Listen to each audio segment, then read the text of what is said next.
আরে বন্ধু, আর কয়দিন দেখি ফেসবুকে খালি নিজের ছবি কার্টুন বানিয়ে খালি আপলোড করে লেগছে, আমার তো এলাম করে পাইলো না।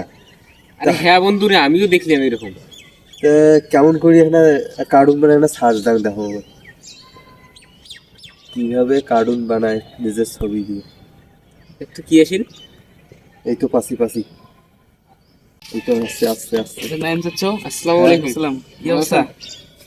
আর বাবা আর কন্যা এই যে হচ্ছে, আর কয়দিন থেকে ফেসবুকটা ওই যে কার্টুন ছবি দিয়ে ঢোকা যাচ্ছে না, তো আমরা অনেক ঘাটাঘাটি করে দেখলাম, তা আমাদেরও একটা বানা দরকার।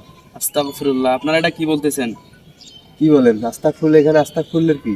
আল্লাহ তাআলা আমাদেরকে এত সুন্দর একটা আকৃতি দিয়েছেন। আল্লাহ তাআলা বলছেন যে ওয়ালাকাদ খালাকনাল ইনসানা ফি আহসানি তাকওয়িম, আমি মানুষকে অত্যন্ত সুন্দর অবয়ব দিয়ে সৃষ্টি করেছি। আল্লাহ তাআলা আমাদেরকে সবথেকে আশরাফুল মাখলুকাত, শ্রেষ্ঠ জীব বানিয়েছেন। আর এখানে যদি আমরা নিজের চেহারাটাকে আমরা বিকৃতি করি, তাহলে এটা একটা মহাপাপ হবে।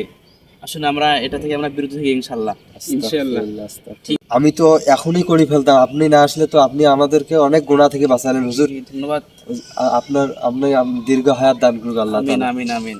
আল্লাহ আর এগুলো করা যাবে না। হ্যাঁ, এগুলা তো প্রিয় দর্শক, আপনারা কেউ এগুলো করবেন না, এগুলো অনেক মহাপাপ। ইনশাআল্লাহ।